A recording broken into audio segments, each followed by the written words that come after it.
വാഹന വിപണിയിൽ വിപ്ലവം സൃഷ്ടിക്കാനൊരുങ്ങുകയാണ് വൈദ്യുത വാഹനങ്ങൾ. വാഹന നിർമ്മാണ കമ്പനികളെല്ലാം വൈദ്യുത വാഹനങ്ങളിൽ മാറ്റുരയ്ക്കാനുള്ള ഒരുക്കത്തിലുമാണ്. 64% ഉപഭോക്താക്കൾ തങ്ങളുടെ അടുത്ത വാഹനമായി വൈദ്യുത വാഹനം തിരഞ്ഞെടുക്കാൻ ഇഷ്ടപ്പെടുന്നതായാണ് അടുത്തിടെ പുറത്തുവന്ന ഒരു പഠനത്തിലെ കണ്ടെത്തൽ.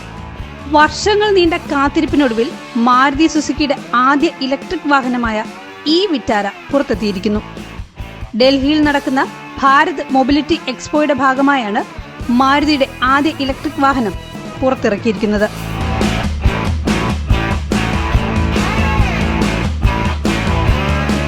നെക്സയുടെ പുതിയ ഡിസൈൻ ഫിലോസഫിയായ ക്രാഫ്റ്റഡ് ഫ്യൂച്ചറിസം അടിസ്ഥാനമാക്കിയാണ് ഈ വിറ്റാര ഡിസൈൻ ചെയ്തിരിക്കുന്നത്.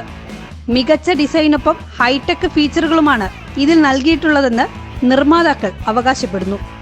49 കിലോവാട്ട്, 61 കിലോവാട്ട് എന്നീ 2 ബാറ്ററി പാക്ക് ഓപ്ഷനുകളിൽ ഈ വിറ്റാര വിപണിയിലെത്തും.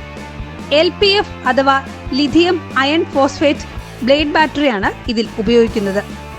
വലിയ ബാറ്ററി വേരിയന്റിന് ഒറ്റ ചാർജിൽ ഏകദേശം 500 കിലോമീറ്റർ റേഞ്ച് ഉണ്ടാകുമെന്ന് കമ്പനി അവകാശപ്പെടുന്നു. ഒരു ഓൾ വീൽ ഡ്രൈവും ഇതിൽ വരുന്നുണ്ട്. നെക്സയിലൂടെയാണ് വാഹനം വിൽക്കുക.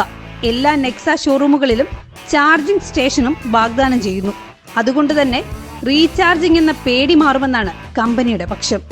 ഗ്രാൻഡ് വിറ്റാരയുമായി ഇതിനെ താരതമ്യം ചെയ്യരുതെന്നും കമ്പനി എടുത്തു പറയുന്നു. സ്റ്റാൻഡേർഡായി 7 എയർ ബാഗുകളുണ്ട്. ഈ വർഷം തന്നെ വാഹനം വിപണിയിലെത്തും. മാരുതിയുടെ മറ്റു മോഡലുകളുമായി താരതമ്യമില്ലാത്ത പുതിയ ഡിസൈനിലാണ് ഈ വിറ്റാര ഒരുങ്ങിയിരിക്കുന്നത്. 5 സീറ്റർ വാഹനമാണ് ഈ Vitara. 49 kilowatt battery pack option ഈ വിറ്റാരയിലുണ്ട്.